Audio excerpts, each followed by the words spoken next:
estar aquí esta noche, a todos los que están presentes y a los que nos siguen por internet.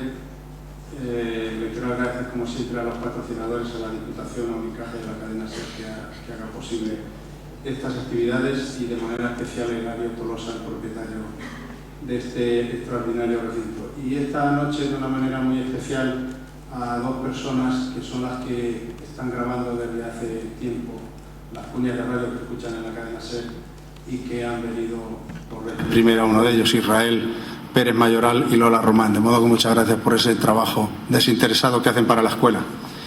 Una de las mayores alegrías que yo he tenido a lo largo de mi carrera profesional tuvo lugar un día del mes de junio de 1995, cuando era director de Cambio 16, y recibí una llamada de teléfono de un señor que está hoy aquí a mi lado, que es Andrés Rábago. Me dijo que quería publicar con nosotros en Cambio 16 porque acababa de dejar una revista de la competencia, la revista Tiempo, y yo acepté encantado, claro. Pero había un problema, y es que le dije que la crisis ya estaba acechando a Cambio 16 y no le podíamos pagar los honorarios que él se merecía, y me dijo que eso no era ningún problema. Yo no me acuerdo bien, y yo creo que él tampoco, si le di las gracias por aquel gesto de gratitud por mi parte, pero si no fue así, se las quiero dar ahora esta noche por aquel acto de generosidad, digo, y por el de esta noche de estar aquí con ustedes para escucharle. Como a nuestro invitado no le gustan las presentaciones, que sean largas ni pesadas, voy a dar unos trazos muy rápidos de su biografía. Nacido en Madrid en 1947, Rábago comenzó a publicar bajo la firma de Ops, que pronto alternaría con la del Roto. Tenía poco más de 20 años. Colaboró en revistas fundamentales de los últimos años del franquismo, como Triunfo, Cuadernos para el Diálogo, La Codorniz y Hermano Lobo. Luego llegarían El Jueves, Tajo Blanco, Tiempo y Cambio 16, entre otras muchas publicaciones. También ha cultivado el cómic en Totem y en Madrid. Ha colaborado con diversos periódicos nacionales como Informaciones, Diario 16 o El Periódico de Cataluña. Desde hace años viene publicando cada día una viñeta en El País, que es una de las piezas más leídas de ese diario. Es autor de una veintena de libros, algunos de los cuales los tienen ustedes al fondo, y quiero agradecerle también a la librería La Pecera que haya colaborado en la organización de este acto. Los tres últimos de sus libros están dedicados a la crisis. Viñetas para una crisis, Camarón que se duerme, se lo lleva la corriente de opinión, y a cada uno lo suyo, que los edita Random House Mondadori. Es coautor del cortometraje de animación La Edad del Silencio. Ha realizado más de 90 exposiciones, algunas en lugares lejanos como Chicago o Nueva York. En la actualidad pueden verse dos importantes exposiciones de su obra, una en el Centro de Arte Contemporáneo de Málaga, donde expone 271 viñetas como El Roto, que permanecerá abierta hasta el 11 de mayo. La otra titulada Un viaje de 1000 demonios y un par de ángeles, con 144 obras de sus tres facetas, como Ops, Roto y Rábago, en el Centro de Historias de Zaragoza, que permanecerá abierta hasta el 18 de mayo. Entre sus galardones figuran el Premio Francisco Cerecedo de Periodismo en 1993, el Premio Internacional de Humor Gat Perich en 1997, la Medalla FAD de 2006 y el Premio Nacional de Ilustración de 2012. Un gran escritor y miembro de la Real Academia, Muñoz Molina, ha hecho una de las mejores definiciones que yo he escuchado de la obra del Roto. Dice lo siguiente: el Roto es un poeta satírico que hace un epigrama diario, un poeta ensimismado y observador del mundo que dibuja cada día un haiku visual, un panfletario que madruga para que cada mañana aparezca pegada por las paredes del periódico la tinta fresca de un pasquín incendiario, un francotirador que cada día dispara un solo tiro que da siempre en la diana. Y una cita más de un colega suyo, Antonio Fraguas Forges, quien escribió el día que lo premiaron con el Nacional de Ilustración: el Roto, decía Fraguas, es uno de los pocos dibujantes satíricos de nuestros lares, que no dibuja chistes, lo que en un país de chistosos como el nuestro resulta asaz loable, porque la labor de Andrés es mucho más difícil, ¿vale? Pues eso, vale, buenas noches, Andrés. Hola, buenas noches.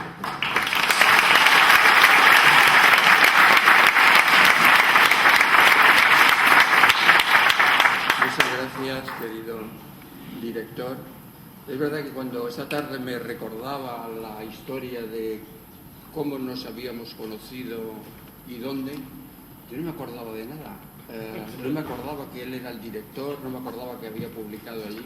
me sacó, para asegurarme que había ocurrido eso, me sacó una colección de Cambio 16 y efectivamente allí publicaba yo.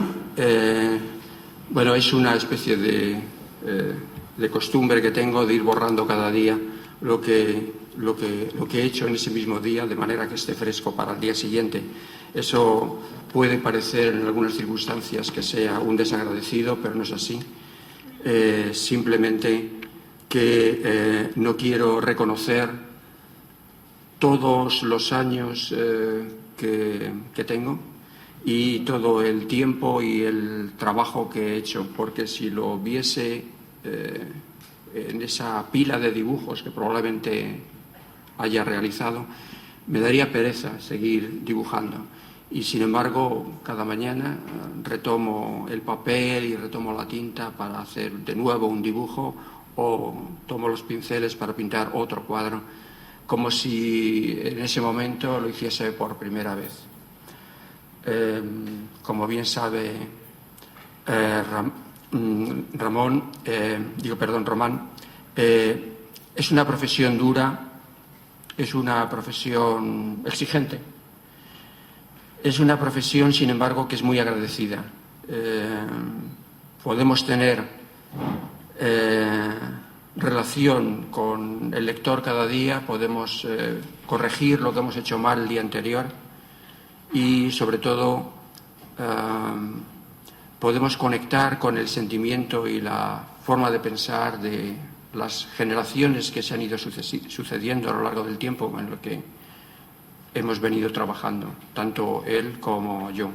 Él, evidentemente, en unas situaciones mucho más arriesgadas, como es la de director del periódico o de revistas, que son siempre lugares muy conflictivos, y a nosotros, a los que somos colaboradores, solo nos llegan de forma muy tangencial las broncas que a lo mejor se puede llevar por alguna de las cosas que se han publicado y que a lo mejor alguno de nosotros hemos podido hacer.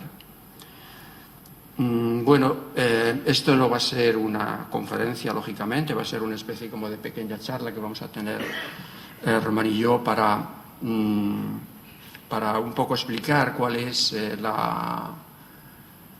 este oficio un poco raro, que es el de dibujante satírico en prensa. Yo eludo siempre que puedo el término de humorista porque yo creo que está muy degradado. Hay otras personas que a lo mejor lo pueden usar de manera más natural que yo. Yo me encuentro incómodo frente al término de humorista. Yo creo que lo que yo hago no es humor, es otra cosa. Es un dibujo satírico que también tiene una larga tradición, en el que alguna vez alguno de los componentes puede ser el humor, pero que no es esencial que aparezca. Lo que sí creo que es esencial que haya en el dibujo satírico es, primero, un dibujo claro que tenga una contundencia visual suficiente como para captar la atención del lector, de la persona que está pasando las páginas y que de repente ve una mancha ahí y se intriga e intenta ver qué es lo que se dice, y luego un texto muy resumido donde se le indique o se le aclaren algunos de los asuntos que en ese momento están en el pensamiento colectivo o en la preocupación colectiva, ¿no? Es una técnica, como muchas otras, que hay que aprender y que hay que desarrollar, y que tiene, por un lado, tiene que ver con la plástica, es decir, que tiene que ver con la pintura, con las artes plásticas. Por lo tanto, tiene que tener una calidad formal suficiente como para poder ser admitida como una imagen bella e interesante, y luego tiene que tener también un texto que tenga la suficiente, digamos, capacidad de invocar pensamientos, ideas que de alguna manera están en el ambiente, pero que a lo mejor no están perfectamente cristalizadas o visualizadas, ¿no? Y yo creo que la sátira básicamente se compone de esos dos elementos: por un lado la plástica y por otro lado el lenguaje. Es verdad que hubo unos momentos, sobre todo en la primera época que ha mencionado Román, de cuando yo dibujaba como Ops, en las que no había texto, porque era la época de la dictadura en la que no había posibilidad, digamos, de decir las cosas con absoluta libertad. Y yo siempre me he sentido incómodo si no podía decir las cosas tal como yo quería. Por lo tanto, desarrollé un lenguaje, que era un lenguaje, que no he podido traer algún ejemplo, podía haber traído algún ejemplo de esa época, en el que de alguna manera estaba encriptado, era un lenguaje que el lector tenía que, digamos que traducir, tenía que entender y traducir. Pero había suficiente comprensión como para poder leer esas imágenes y traducirlas a un lenguaje ideográfico, de pensamiento. Ya después con la democracia cambié el lenguaje porque ya no podíamos seguir dibujando, haciendo dibujos mudos, ¿no? Ya no éramos mudos, ya podíamos hablar y por lo tanto empecé a desarrollar una nueva línea, que era la línea del roto, que ha venido transformándose a lo largo del tiempo, porque cuando he revisado obra anterior, pues he visto que ha habido una transformación lenta pero continua y que todavía sigue transformándose, digamos, sobre todo desde el punto de vista del desarrollo plástico, de la línea, de la mancha o de la introducción y la utilización del color, que es algo que es lo que te mantiene vivo. Es decir, no sigues repitiendo las mismas fórmulas, sino que siempre buscas nuevas fórmulas, nuevas maneras de decir las cosas, ampliando el espectro de quién dice y cómo se dice. De hecho, yo creo que he podido desarrollar un tipo de lenguaje que yo creo que no existía y que ahora ya ha creado, podríamos llevar una pequeña escuela, ¿no? Hay una serie de dibujantes que hacen algo en esa línea, ¿no? Y bueno, básicamente eso es mi pequeña introducción. Si quieres... Sí. Yo creo que, por lo menos a mí me... ¿Hola? Sí. El título que tú pusiste a la conferencia, la sátira, un estruendo silencioso. Miré en el diccionario, para cerciorarme bien, la palabra sátira es censurar críticamente o poner en entredicho a alguien o algo. ¿A quién criticas? ¿Cuál es la base fundamental o los argumentos fundamentales que tú buscas para criticar, y a quién? Al poder, el abuso del poder, a los ricos? ¿Cuáles son los objetivos que tú vas persiguiendo al sumergirte en la sátira? Muy bien. Primero, quizás tengo un pequeño problema aquí. Me gustaría ir sacando alguna imagen, pero no sé cómo se hace. A lo mejor. ¿Me parece eso? Sí, pero ¿cómo? Y luego lo vamos sacando, ¿no? Vale. Por esto, de acuerdo. Es para tener un poco de distracción, de manera que podamos entretenernos un poco más, porque mi experiencia cuando estoy en ese lado es que generalmente enseguida, en cuanto ya llevan como 5 o 10 minutos hablando, me empiezo a pensar qué tengo que hacer mañana, con quién he quedado, cuáles son las cosas que tengo que comprar y tal, y pierdo el hilo, ¿no? Bueno, así mantenemos fijo la atención en que estamos hablando de sátira, estamos hablando de dibujo satírico, y qué es lo que nos trae aquí. Y así también, de paso, me acuerdo yo de ello. Me preguntas un poco sobre cuál es la voluntad a la hora de... ¿Cuáles son tus fuentes de inspiración, de una manera? Bueno, yo soy muy conservador en mis métodos de obtener información. Digamos que yo soy una especie como de residuo de una época en la que la prensa tenía una vigencia y una importancia mayor de la que tienen hoy. Sigo creyendo en la prensa escrita, es decir, sigo creyendo que los medios digitales prácticamente no tendrían nada de qué informar si ellos mismos no se nutriesen de la propia prensa. Es decir, que si se piensa que cuando la prensa desaparezca vamos a tener periódicos digitales de la misma intensidad de información y capacidad que han tenido hasta ahora, y ya que están perdiéndose, pero que han tenido hasta ahora los medios escritos, estamos equivocados. Los medios escritos son la base de la información. y creo que lo seguirán siendo si no se decide, que es un poco mi segunda tesis, que se decide que desaparezcan. Yo no te estoy contestando a lo que me preguntas, pero es mi costumbre. No suelo contestar a lo que me preguntan, suelo ir por donde Yo te lo recordaré. me llevan las ideas, ¿no? Que además es otra constante en mi trabajo. De nuevo, hago una derivada, ¿no?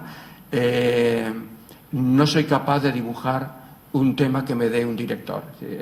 Tú recuerdas que nunca me diste ningún tema, además, y cuando nos conocimos y cuando siempre que me presento al director, digo, yo no soy capaz de trabajar sobre un tema dado. Se quedan un poquito separados, pero dicen, bueno, pues nada, ¿qué le vamos a hacer? Haz lo que quieras. Y en esas estamos, ¿no?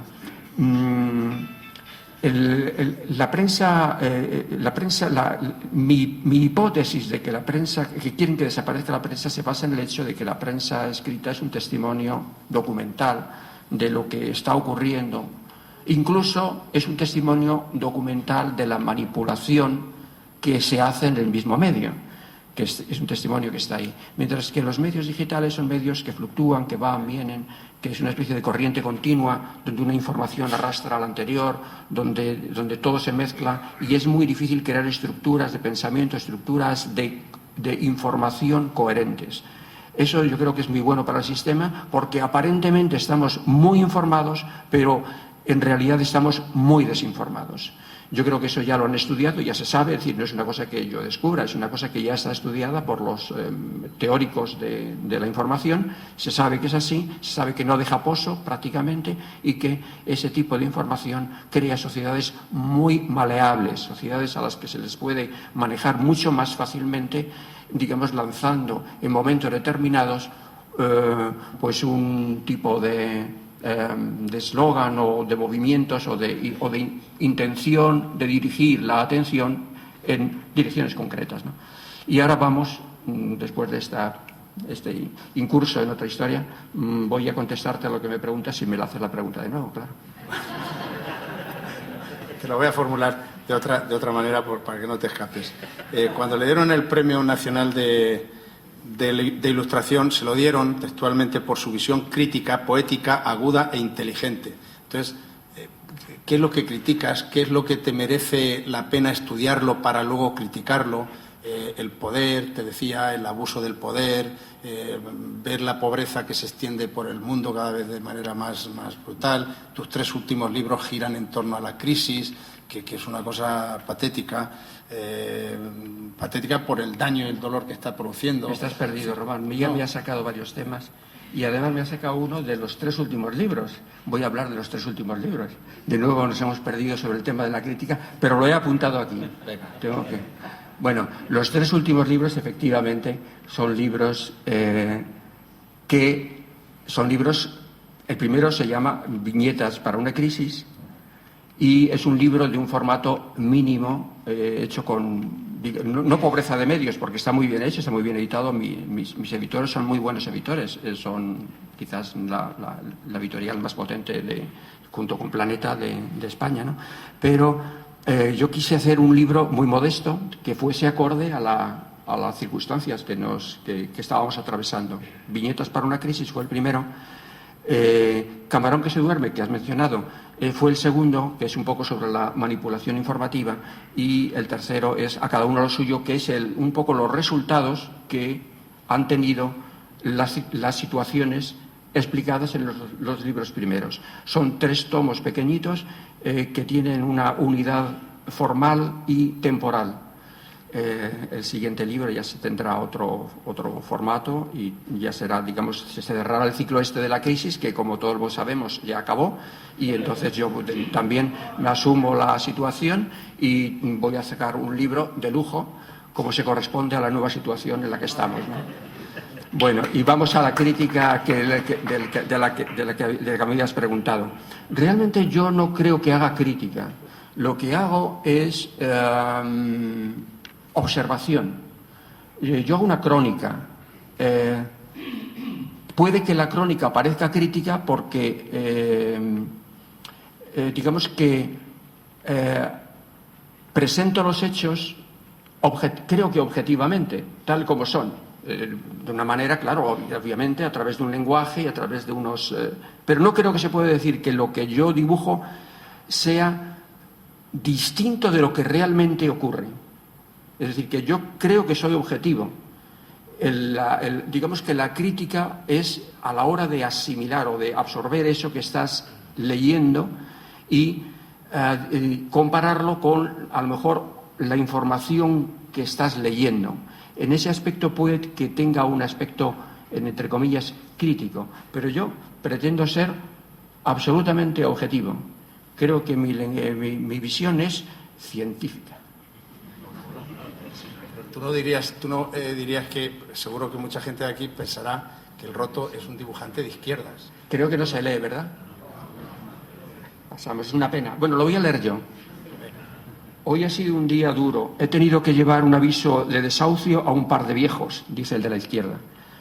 Y no veas cómo se han puesto, dice el otro. Que alegaban. De nuevo responde el primero, que eran mis padres. Y dice el otro, ¿y era cierto? Contesta, no lo sé, yo en eso no me fijo. Bien. Bueno.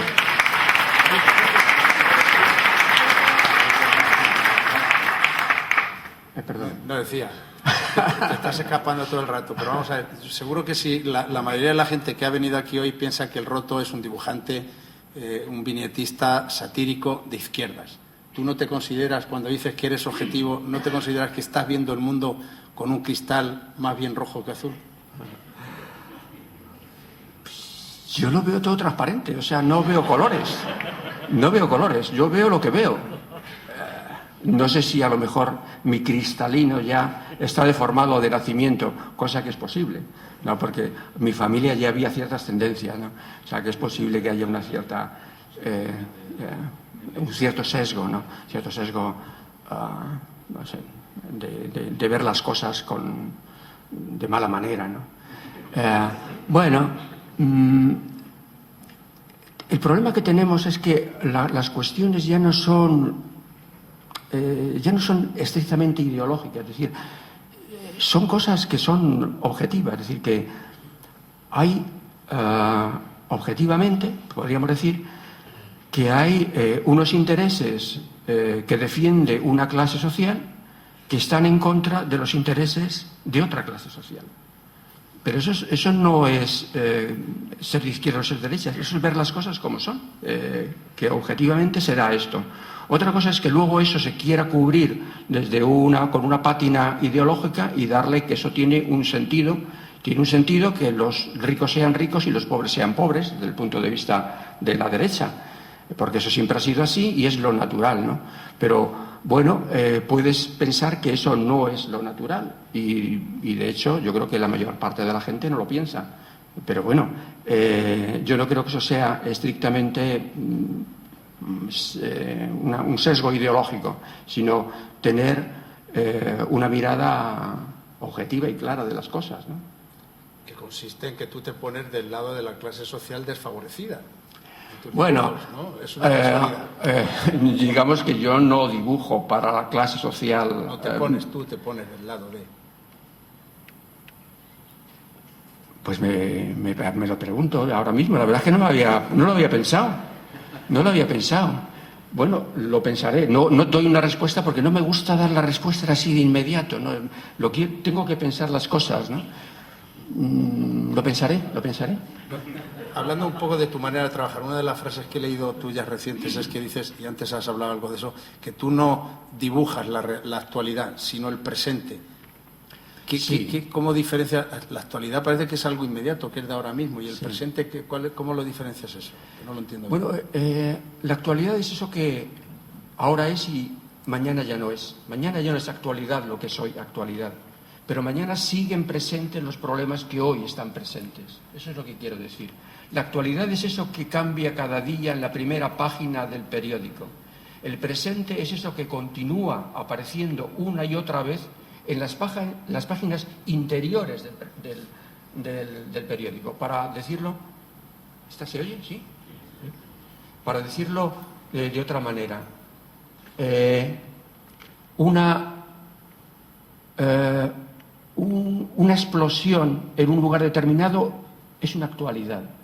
Un bombardeo que hoy se produce, mañana se vuelve a producir. Eso ya es un presente, es algo que tienes que pensar, que es algo que está ocurriendo porque viene de más atrás y va más adelante. Eso es lo que yo llamo presente, algo que tiene una continuidad en el tiempo, que es una especie como de tramo temporal largo. Eso para mí es el presente. La actualidad es eso que hoy está y mañana ya no está. Una cosa, tú has dicho algunas veces que te estás volviendo autista y que apenas oyes la radio y cada vez ves menos los periódicos. Sin embargo, para tu trabajo estás continuamente informándote. Cuando dejas de leer periódicos o de escuchar radios, ¿por qué te están decepcionando y por qué? Porque hay demasiado ruido. O sea, me gustan los medios silenciosos, me gusta la prensa porque lo lees tú para ti, ¿no? Es verdad que sí que oigo los informativos de la primera hora de la mañana, es la información que tengo a lo largo del día. Sé que probablemente no vayan a ocurrir muchas más cosas que la información que me den esa primera hora. Y sobre todo el primer tramo de los boletines, donde ya se recoge todo, lo más importante, y luego el resto pues son una especie como de continuación o de derivadas de lo que se ha dicho. Pero básicamente mi información no proviene. Yo oigo esa primera información matinal un poco para ver si ha pasado algo relevante durante las últimas horas, pero no es sobre eso, sobre lo que voy a trabajar. Eso simplemente es una información para mí, digamos, para mí como una persona cualquiera, ¿no? Pero ya como profesional tengo que tener otro tipo de información mucho más profunda, mucho más elaborada, ¿no?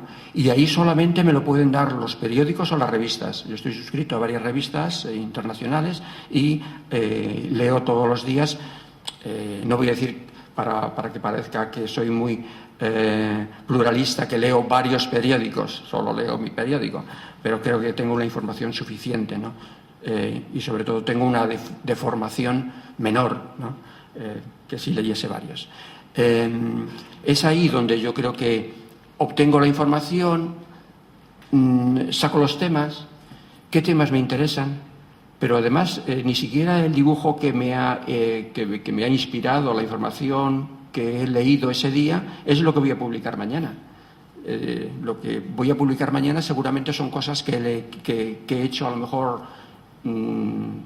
algún tiempo atrás, pero sí decido qué voy a publicar al día siguiente, porque ahí es para mí un hecho que no todo lo puede ser absorbido o puede ser puede ser útil cualquier día. Hay días en los que las preocupaciones van por un lado, otros días van por otro, y tienes que saber más o menos qué sensibilidades hay para publicar un dibujo u otro. Y a lo mejor son cosas que has hecho medio año antes, ¿no? Pero bueno, eso es una especie, algo que desarrollas, algo que vas aprendiendo con el paso del tiempo, vas teniendo una sensibilidad para saber qué es lo que está en el ambiente, porque eso que está en el ambiente es lo que está de alguna manera en ti mismo, ¿no? Eso es algo que se desarrolla básicamente a través del silencio. En la ausencia de esos medios que están continuamente bombardeando, en ese silencio es donde percibes después qué está en el ambiente. No es probable que una misma persona, viendo esos mismos medios de información, viera ese ambiente de una manera distinta. Es decir, ahí es donde yo creo que tu compromiso, y saco esa palabra aposta porque la dijo Antonio Muñoz Molina en un artículo que provocó cierta irritación, que era el único escritor comprometido que había en España en 2007, escribió Muñoz Molina, era El Roto, cosa que cabreó mucho a Julián Marías. Es decir, la pregunta es, al tú observar ese mismo periódico, esa misma información, sacas una conclusión de un ambiente distinto a otra persona que, digamos, tradicionalmente se le clasifica en la derecha, por ejemplo. Luego, ¿ahí hay un cierto compromiso con la izquierda o no? Tampoco lo había pensado. Me está descubriendo cosas realmente fascinantes, un mundo fascinante, ideológico. Es verdad que a lo mejor tengo tendencia a observar cosas, sobre todo yo creo que por la profesión, por de formación profesional, ¿no? Siempre los dibujantes satíricos, y aquí alguno relevante a mi izquierda, tenemos tendencia a observar lo que está mal y no lo que está bien, ¿no? Lo que está bien parece que no nos interesa. Comprendo que es una deformación, pero nos ocupamos justamente de lo que está mal. Y bueno, y hay muchas cosas que están mal, ¿no? De las cosas que están bien ya se ocupan otros, de las cosas que están mal no se ocupa demasiada gente. Es verdad que yo creo que ahora mismo hay más periodistas y también hay, digamos, una línea de información que se ocupa también de lo que está mal, de ponerlo de manifiesto, de hacerlo relevante. Y yo creo que la conciencia ciudadana debe mucho a esa nueva manera de hacer periodismo, ¿no? de tocar los temas, ¿no? Posiblemente haya más cosas que estén bien que cosas que estén mal, y también si no sería invivible la vida, ¿no? Probablemente yo creo que hay muchos motivos para la felicidad y la alegría, pero bueno, a nosotros nos toca esto. Hemos elegido esta profesión y es esto lo que nos toca. Para equilibrarlo, porque yo creo que también hay que equilibrarlo, es decir, si siempre estás mirando las cosas que están mal, acabas también un poco tarumba, ¿no? Yo creo que para equilibrarlo es por lo que yo creo que he desarrollado la pintura, porque la pintura me ocupó de las cosas que están bien, del territorio donde no donde no actúan básicamente los egos, los intereses más superficiales de las personas, ¿no? En la pintura me ocupó un poco más del territorio del alma o territorio del espíritu, que prácticamente casi es desconocido, aún más que el ideológico. Eso. Ya está. Yo he leído unas declaraciones muy fuertes contra la clase política y no me resisto a citar una frase que dice: no tenemos líderes, tenemos gobernantillos y será complicado que mejoren porque su torpeza forma parte de su naturaleza. ¿Tan malos son los políticos? Pues es que tampoco podría yo decir cómo son, no los conozco. No los conozco. La frase es tuya. Sí, la frase es mía, pero ya sabes, son frases, ¿no? Tampoco te preocupes mucho por eso. A veces no sabes cómo salir del paso. O sea, yo solo respondo de mis dibujos y de lo que ahí está escrito. Todo lo demás hay que tomarlo a beneficio de inventario. Yo lo que firmo es lo que realmente digo. No los conozco, es verdad. He saludado a alguno, sobre todo en tiempo atrás, algún ministro en alguna ocasión he saludado. He perdido gente normal, gente como cualquier otro. ¿Cómo son los políticos? No me importa cómo son los políticos, lo que me interesa es lo que hacen, ¿no? Y lo que hacen, la verdad es que generalmente no me gusta. Y tampoco los escucho, porque sé que mienten de forma continua. Su forma de expresión es la mentira. Está en su naturaleza, como decía el zorro, ¿no? Está en su naturaleza. No sé si era el zorro o quién era el de la fábula. El guerrero latifano, sí. Bien, en una fábula había algo sobre la naturaleza de las especies, ¿no? Bueno, pues la naturaleza de las especies del político es la mentira, ¿no? Es su naturaleza y por lo tanto sabemos que nos van a mentir, sabemos que no podemos creer nada, que su expresión natural es la manipulación.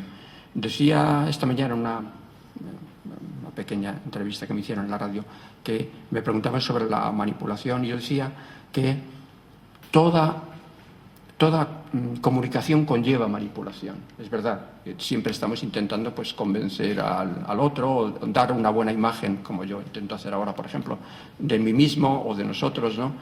En fin, siempre hay una voluntad de llevar el agua a nuestro molino, ¿no? Se da siempre, pero en los políticos eso ya es exagerado, ¿no? Pero si no creemos en los políticos, ¿qué nos queda? Es decir, ¿quién gobierna? ¿Quién toma decisiones? Yo creo que creer es un término muy fuerte, ¿no? Creer, podemos creer muy pocas cosas. De hecho, yo no creo ni siquiera lo que veo. Es decir, de lo que veo es una percepción mía, probablemente también esté tamizada por por mi propia vida, por mi experiencia previa, por lo que me han dicho que son las cosas. De niño me enseñaron, eso es una silla, eso es una mesa, eso es una casa, eso es un indeseable, no te ten cuidado con ese tal, ¿no? Yo ya tenía esa prevención. Digamos que deberíamos poner en cuestión incluso nuestras percepciones, nuestras propias percepciones, ¿no? Pero bueno, eso es un poco irnos hacia otro terreno que a lo mejor no es el al que hemos venido a comentar aquí. Pero sí que es verdad que creo que todo debe ser puesto en cuestión en cada momento. Y ese cuestionamiento de las cosas, esa pregunta, esa apertura que hacemos, es decir, no estar cerrados y saber que las cosas son de una determinada manera, sino estar abierto a las cosas y preguntarnos cómo son las cosas e incluso qué son esas cosas. Ahí es donde empezamos a entender un poco más, porque no estamos amoldándonos a unas ideas preestablecidas, sino que estamos en cada momento encontrando la naturaleza misma de las cosas o la naturaleza misma de nuestra propia vida, que es eso que nosotros estamos percibiendo, reflexionando, pensando, comunicando, intercambiando con otros, ¿no? Y tú que reflexionas tanto, ¿hacia dónde crees que vamos? Es decir, por ejemplo, de los pocos intelectuales, aunque no te guste que te digan que eres un intelectual, que han reflexionado sobre los indignados, eres tú uno de ellos y los has entendido, los has comprendido. ¿Por ahí puede ir la salida, una fórmula de salir de este atolladero?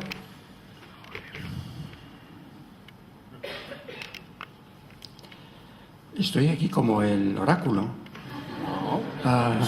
Estoy sacando personajes de tus propias reflexiones. Pero desde el principio he dicho que yo no tengo ni idea.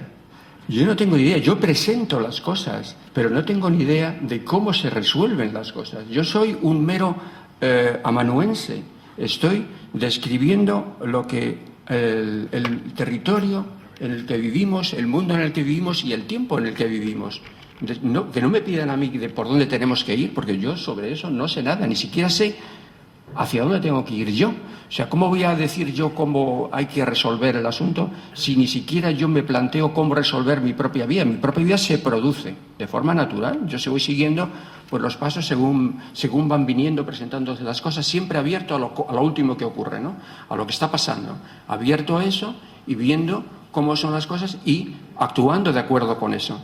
Yo creo que si intentamos crear una respuesta a los problemas que tenemos, estaremos dando una respuesta desde la propia confusión en la que estamos.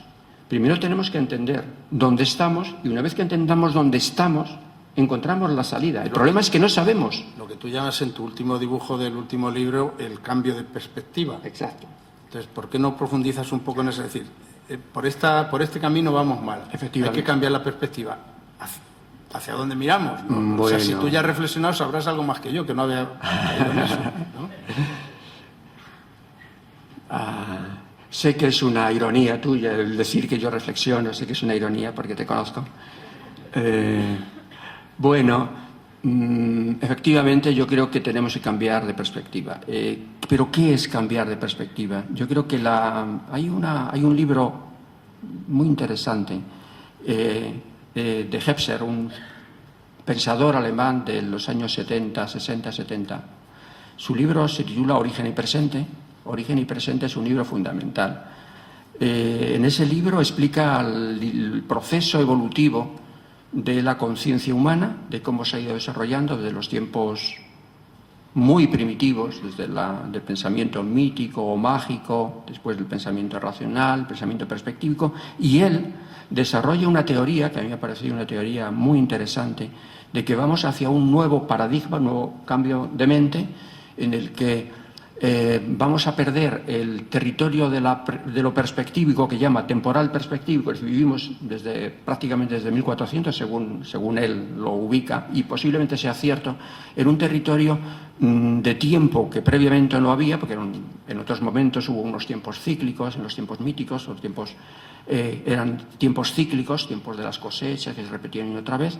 Después ya empezamos a entrar en un territorio de la perspectiva que se desarrolla además en el Renacimiento, con el descubrimiento de la perspectiva, que se produce hacia 1340, 1420, más o menos, el territorio en el que se va desarrollando la perspectiva, y ya nos encontramos en un territorio, porque nos encontramos, no porque los pintores descubriesen la perspectiva, sino porque la mente había desarrollado esa capacidad de visualizar el territorio, el espacio y el tiempo de una manera distinta, ¿no? Y yo creo que ahora nos adentramos en un nuevo territorio mental que Hepser llama aperspectívico, atemporal, que yo no sé muy bien lo que es, pero intuyo por dónde va. Que lo que quiero decir es que efectivamente vamos a tener que cambiar de perspectiva, porque el mundo que hemos construido y en el que estamos, que puede tener sus ciclos buenos y sus ciclos malos, pero que inevitablemente va a seguir reproduciendo esos ciclos de guerra, de hambre, de paz, de plenitud y de nuevo de guerra, de hambre, son movimientos cíclicos. Tenemos que salir de ello y solamente saldremos a través de una transformación personal. Pero eso ya son, en fin, otros lenguajes y otros ambientes en los que podríamos lo que tú sigues reflexionando. Hay otra frase tuya que te retrata bastante, que dicen Antonio Muñoz Molina, me refiero a él porque yo creo que hizo un artículo muy, muy fantástico sobre cómo es el roto, que decía que no falla nunca. En ese sentido, es decir, yo ya he leído el roto, casi sé lo importante del día, porque me he leído a primera hora el dibujo del roto, la viñeta del roto. Sin embargo, tú dijiste en una ocasión, si se agarran tanto a mí me pueden hundir. No sé si lo recuerdas. Así que cada uno debe tener su propio flotador, que es su dignidad. Sí, yo así lo pienso. Yo creo que no podemos, no debemos crear mitos de nadie, ¿no? O sea, digamos, pues cada uno hace lo que puede. Y es verdad que a lo mejor la sátira tiene una función, que yo creo que es la función básica suya, que es la de cristalizar un pensamiento, digamos, que es común, que es de una colectividad o que pertenece a una época determinada, ¿no? Yo, de alguna manera, he tenido la fortuna de poder estar presente durante 2 generaciones, estar presente, digamos, en la forma de pensar de 2 generaciones, y he podido, de alguna manera, plasmar al menos una parte de ese sistema de pensamiento, ¿no? Pero después yo creo que cada uno de nosotros, cada uno de nosotros somos los que construimos nuestra realidad. Yo insisto en que no hay una realidad dada, sino que la realidad está construida desde cada uno de nosotros. Lo que pasa es que luego, como más o menos estamos de acuerdo en que eso es una pared y que eso es una silla y esto es una mesa y tal, pues nos ponemos de acuerdo pues para no tener demasiados problemas, ¿no? Pero cada uno de nosotros construimos una realidad distinta y cada uno de nosotros tenemos la obligación de ser los dignos reinantes en ese espacio y en ese territorio que cada uno de nosotros construimos, ¿no? Y ahí nadie nos puede imponer nada. Nadie nos puede imponer qué es lo real para nosotros y cómo son las cosas. Cada uno de nosotros podemos decidir cómo son las cosas, cómo las percibimos. Nos pueden decir que esto es blanco y nosotros decidimos verlo negro, ¿no? Bueno, nosotros tenemos esa capacidad, que además es una capacidad única en el reino animal, ¿no? Y eso yo creo que nos hace básicamente humanos, ¿no? En mi pequeña esfera lo que intento es dar forma a ese pensamiento colectivo de esa generación de la que participo y con la que estoy, y que de alguna manera ayudo a cristalizar ese pensamiento y darle esa forma que refuerce esa visión, digamos, que ayude a reforzar esa visión que puede o puede no estar en cada uno de los lectores, porque no todo el mundo está de acuerdo con lo que a lo mejor yo he dibujado, ¿no? Quisiera, si no te importa, también comentar un poquito la técnica de algunos dibujos. Y yo iba precisamente a hablar de eso. Es decir, estupendo. Pasemos al aspecto más técnico de tu trabajo. Es decir, ¿cómo puedes explicar tu dibujo en sí, ¿no? Como he dicho, yo parto de la información que recibo de los medios y también de las imágenes que aparecen en los medios. Bueno, si no encuentro la imagen, lo que intento es buscarla en algún sitio, pero siempre en prensa. Es decir, que me baso en las fotografías y en las informaciones que ya han sido recogidas en la propia prensa. Por lo tanto, esto es una especie, podríamos decir que es un subproducto de la prensa. Es una especie como de subproducto de la información y de la imagen, ¿no? Yo debo mucho, todo, a los periodistas, que me parece que su trabajo es impagable, es un trabajo de un enorme valor, y también de los fotógrafos que captan las imágenes de las cosas que ocurren. Luego yo, digamos que lo utilizo ambos a mi manera. Utilizo la información que tengo y utilizo la imagen que he obtenido o que he combinado de distintas fotografías.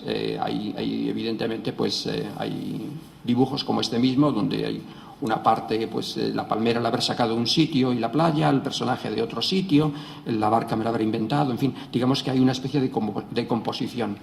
Los personajes generalmente son personajes, como se puede observar muchas veces, son como un poco arquetipos. Yo busco arquetipos sociales, que pueden ser básicamente pues, las distintas clases sociales, ¿no? Pero no son personajes a los que tú puedas identificar como individuos concretos. No me interesan la caricatura política, por ejemplo, no hago caricatura de... Bueno, creo que hice un dibujo de Aznar, que supongo que le habrá gustado, y creo que hice otro de Zapatero en su tiempo también, que supongo que también le gustaría. Pero, por ejemplo, de Rajoy... sí, he hecho también uno de Rajoy, cuando la época... Sí, uno que además es una pena, me habría gustado presentarlo. Es Rajoy, pero él no dice nada... pero se estaba desteñiendo, se le desteñía el pelo, ¿no? No recuerdo muy bien cuál era el texto, pero era estupendo. Hay algunos dibujos que son un poco más absurdos, neutrales, ¿no? Pero que tienen que ver con lo que está pasando, con lo que nos venden, ni saben lo que nos venden ni para qué sirve. Nosotros lo compramos, tampoco estamos muy seguros para qué nos lo venden y para qué lo compramos, pero lo tenemos porque está de moda y bueno, está ahí, ¿no?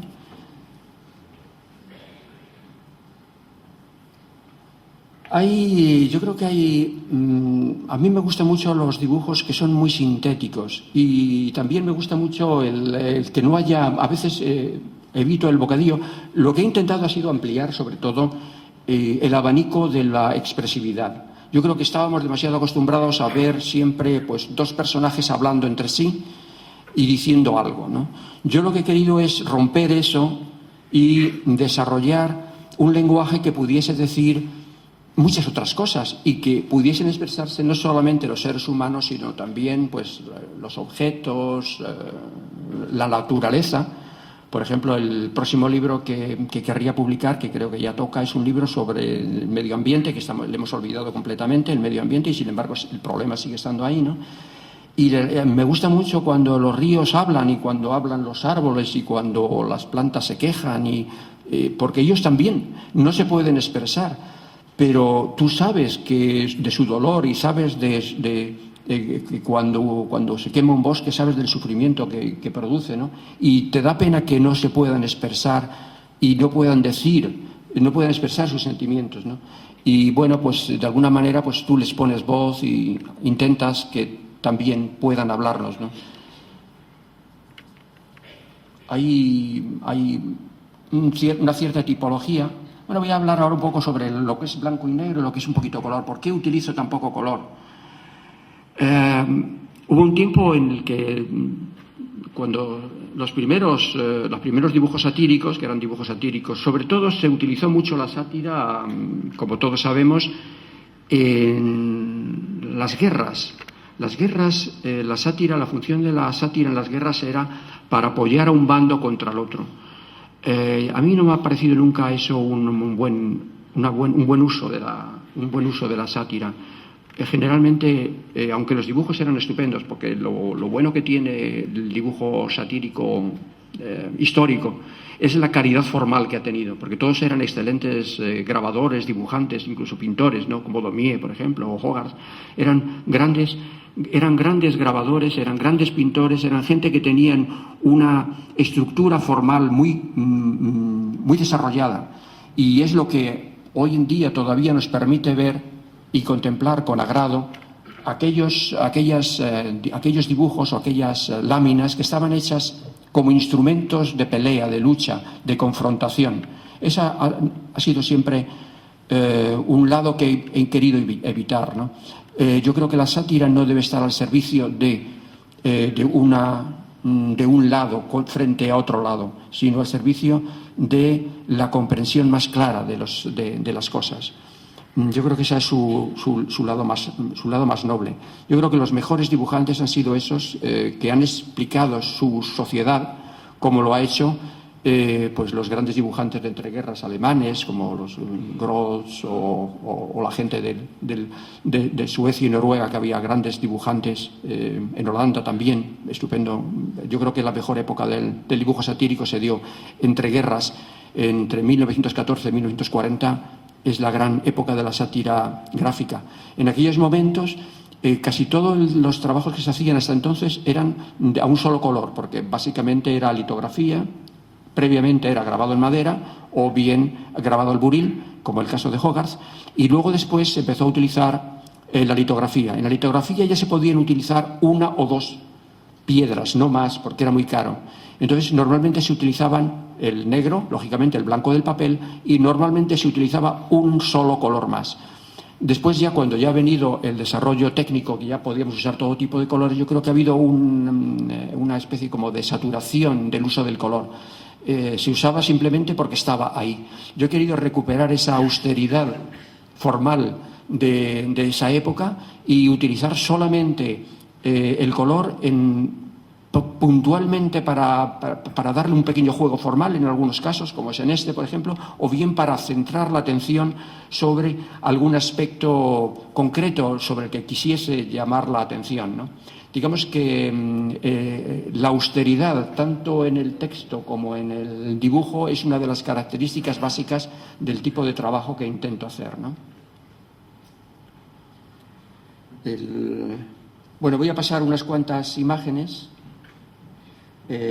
Algunas de ellas están recogidas en algún libro, otras no, otras son de la exposición, pero que todavía no están recogidas.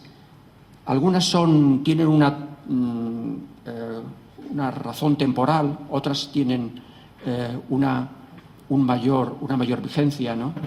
Yo creo que un poco cuando estamos viendo las imágenes, estamos viendo la manera en que se observan, por ejemplo, en este caso, nos damos cuenta que casi nadie se ríe, lo cual significa que efectivamente no hago humor, que hago sátira, que es otra cosa.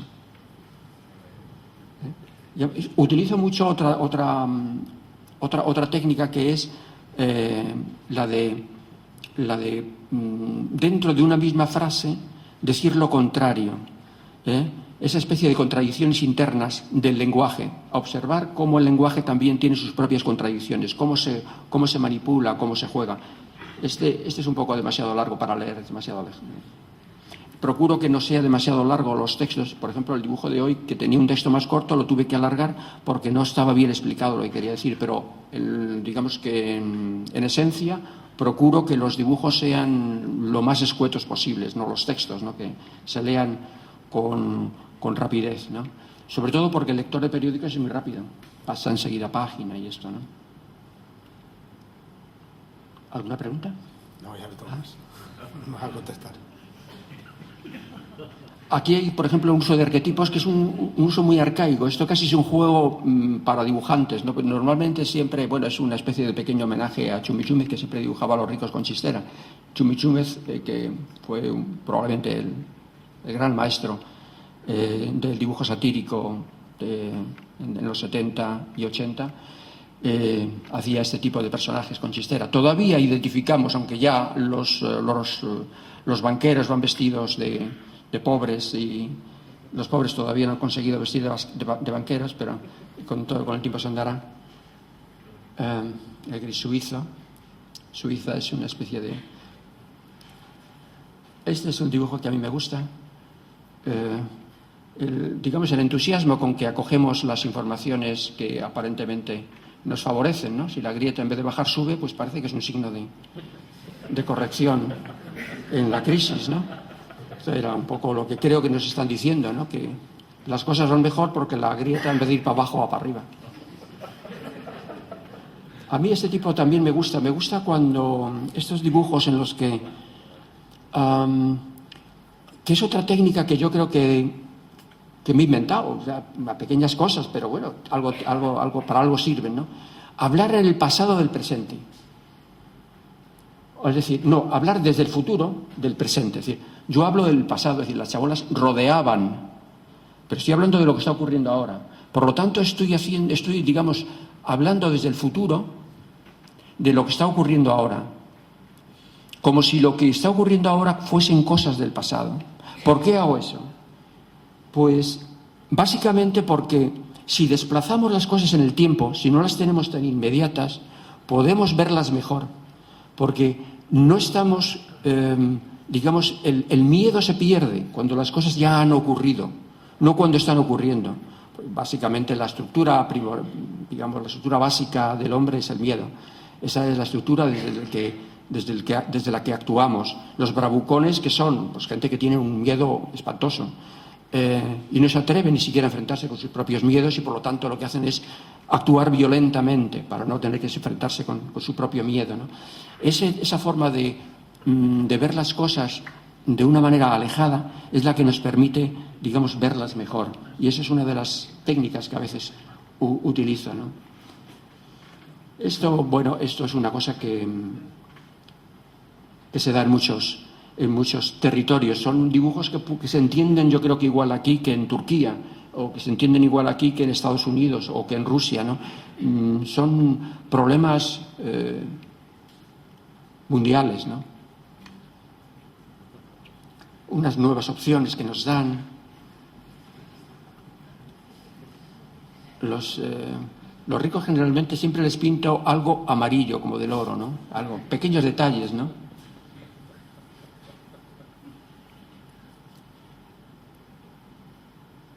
El reparto equitativo del frío se ha conseguido en todas partes.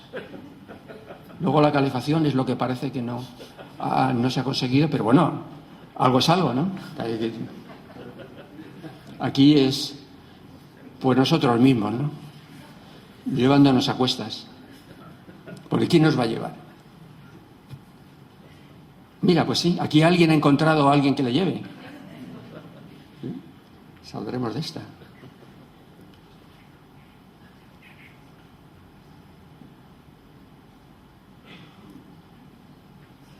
Lo invento. A veces inventan cosas muy prácticas, ¿no? ¿Para qué ahorramos paraguas? ¿Para qué paraguas completo?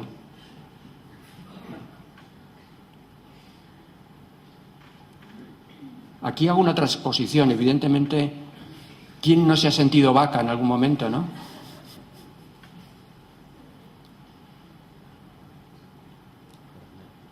La plaza de Tiananmen, me gusta. A veces hago un dibujo porque me gusta la imagen.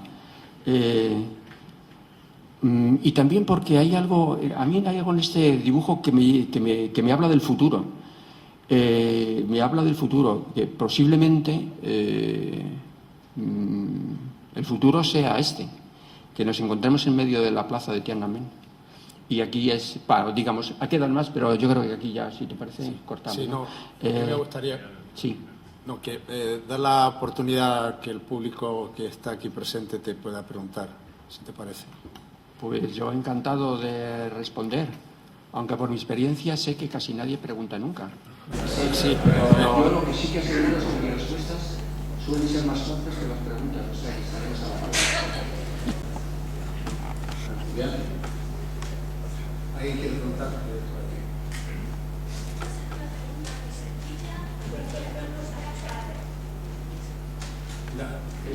Yo os rogaría que hagáis preguntas concretas, corta, que pueda preguntar mucha gente, y si queréis identificaros, os identificáis para luego poder ponerlo en el pie de foto. Ponerle la multa correspondiente. A ver, quizás también es humor. Le voy a hacer dos propuestas. ¿Con quién se iría a una isla desierta? ¿Con Quevedo o con Cervantes?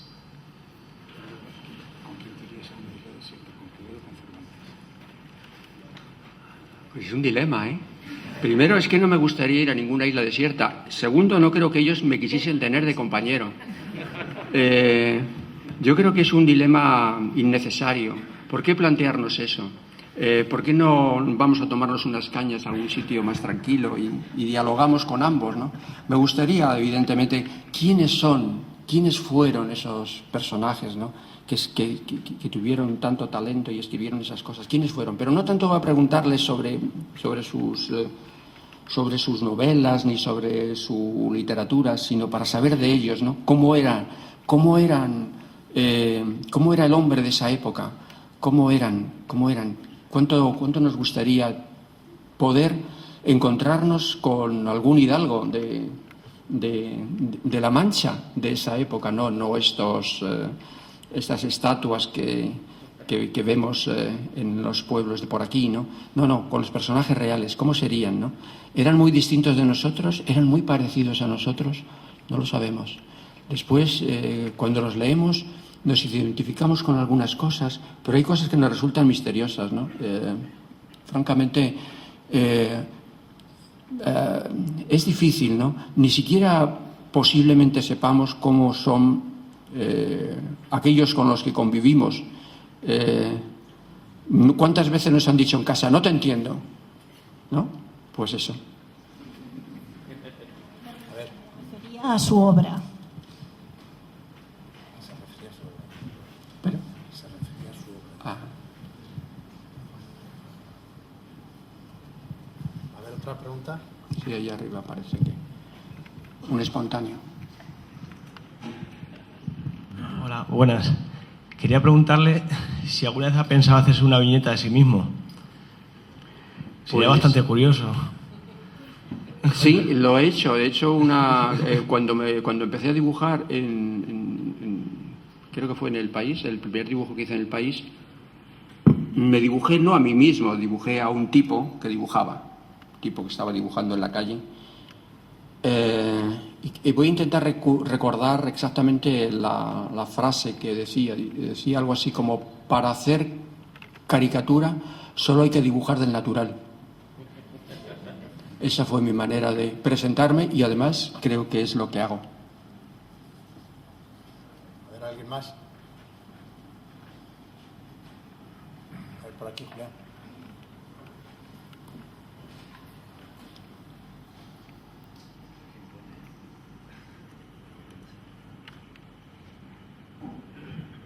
Sí, es sobre, bueno, siempre se ha hablado del arte como un instrumento para cambiar la sociedad, la realidad, y yo me pregunto le pregunto a usted si el arte realmente cambia las cosas o es algo que utilizamos para mirarnos a nosotros o para hacer que nuestros conciudadanos miren y al final las cosas se cambian solas o suceden y no hay más, sino que vamos pasando y nos toca vivir unas cosas u otras, y el arte es como un espejo, ¿no? O como algo donde mirar. No sé, ¿cuál es su opinión sobre esto?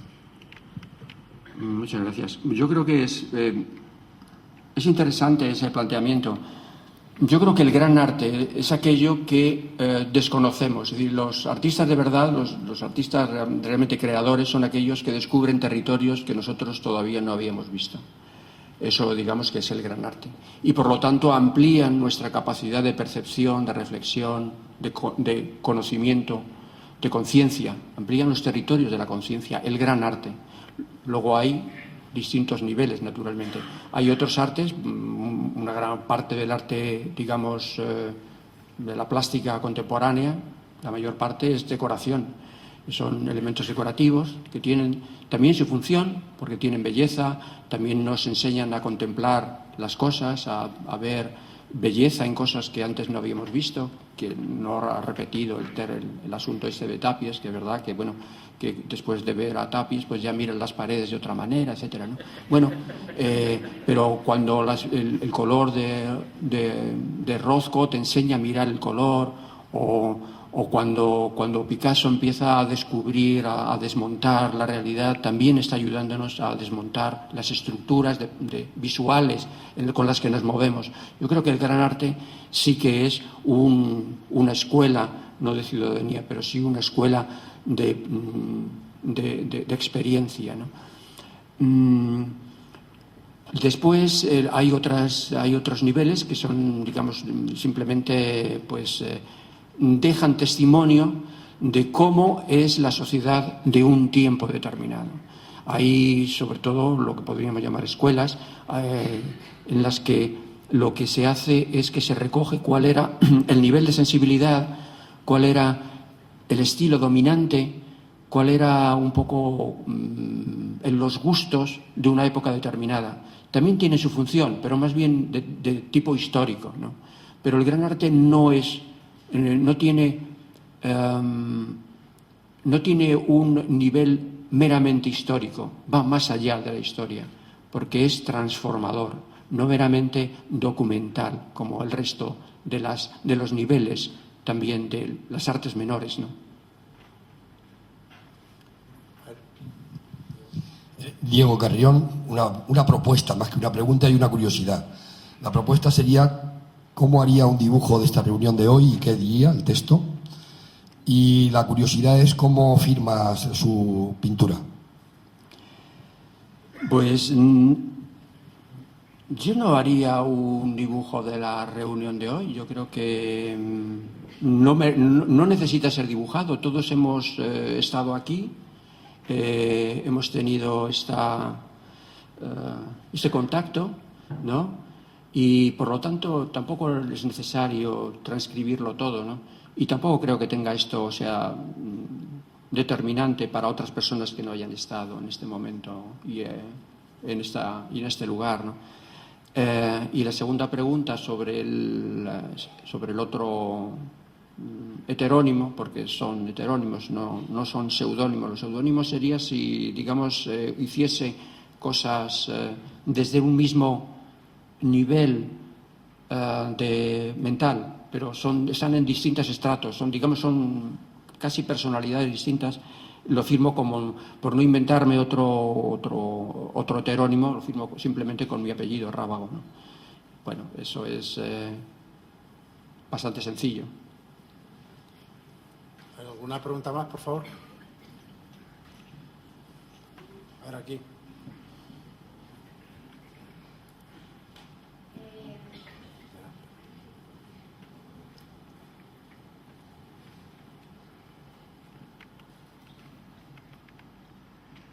Yo quería saber si harías una viñeta sobre la Marcha de la Dignidad, que se va a celebrar mañana.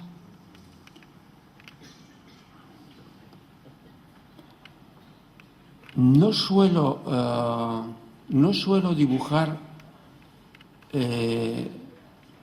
sobre esos hechos tan puntuales. Me interesa más dibujar sobre qué movió a la gente a realizar esa marcha. Eso me interesa más que la marcha en sí, ¿no? Me interesan lo que produce los efectos, no los efectos, ¿no? Lo que está detrás de eso. Porque la marcha de la dignidad solamente creo que puede ser recogida en una fotografía y sería suficiente. Una reflexión sobre ello me tendría que llevar a qué lo propició, ¿no? Y lo que la propició no es un solo hecho, son muchos hechos. Quizás sea mucho de lo que hemos estado viendo en la pantalla, sean las cosas que han llevado a esa marcha de mañana. La marcha de mañana solamente es un efecto de todo lo anterior. ¿Pero alguna más? ¿Recuerdas, te apetece contarnos si te han censurado, te han echado para atrás algún dibujo en los últimos años y cómo has reaccionado? O si no lo han hecho, ¿cómo reaccionarías si te ocurriera esto? Vale, yo creo que podría hacer algo de mitología sobre esto y decir que efectivamente he tenido situaciones muy duras con los directores, que son implacables y que siempre están intentando encontrar qué puede crearles problemas en el dibujo que has hecho y decir que lo tienes que cambiar y tal. No es cierto. He tenido algún pequeño contratiempo mínimo, realmente para una trayectoria tan larga, un juicio militar y alguna cosilla más, pero de poca importancia y sin consecuencias. No, lo del juicio militar es cierto, pero bueno, no tuvo consecuencias de ningún tipo. Y sobre todo he tenido la suerte de tener muy buenos directores, excepto un solo caso que me echó el director. Todos los demás han sido gente que han comprendido que solo se puede dibujar desde la libertad y que solamente se puede obtener algo realmente decente y útil si te dejan esa libertad para poder expresarte como tú quieres expresarte, ¿no? Es a partir de esa libertad como tú puedes hacer cosas que tengan también, digamos, que respondan a esa confianza que te dan y que me han dado los directores en cada momento, a los que siempre he estado muy agradecido. ¿Una pregunta más?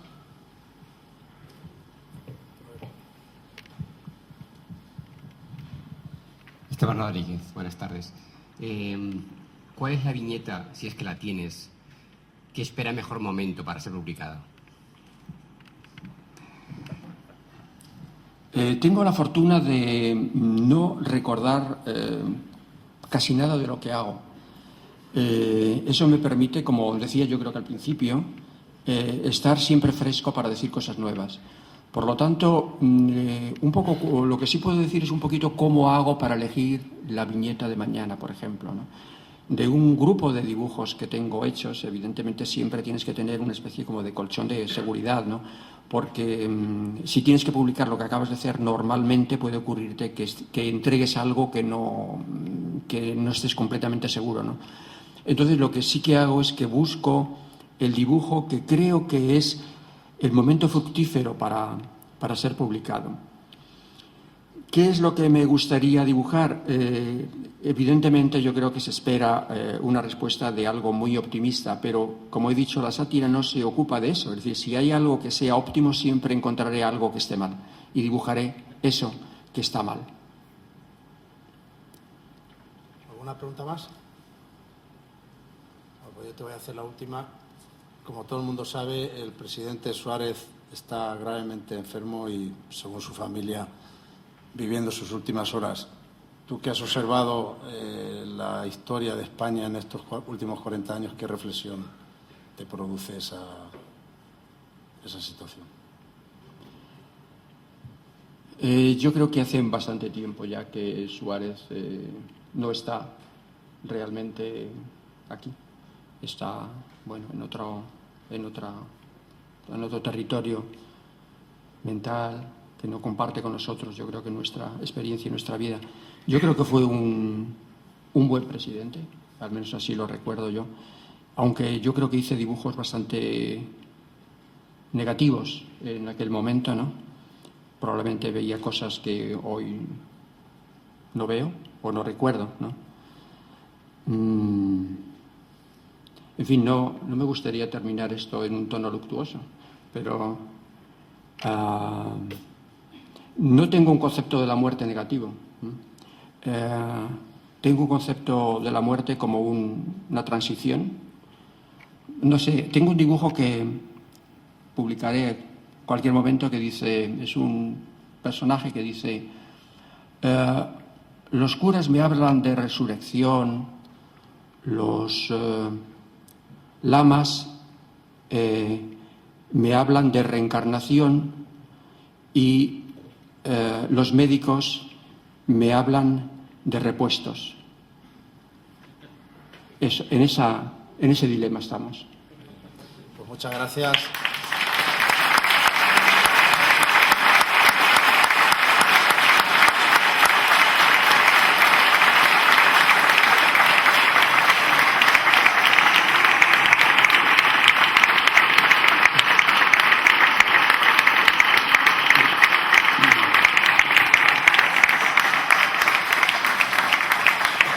Muchas gracias, Andrés. Y el que lo desee puede traer los libros, algunos que los han traído para la firma. Y les esperamos la próxima ocasión, el 16 de mayo, con Baltasar Garzón. Buenas noches.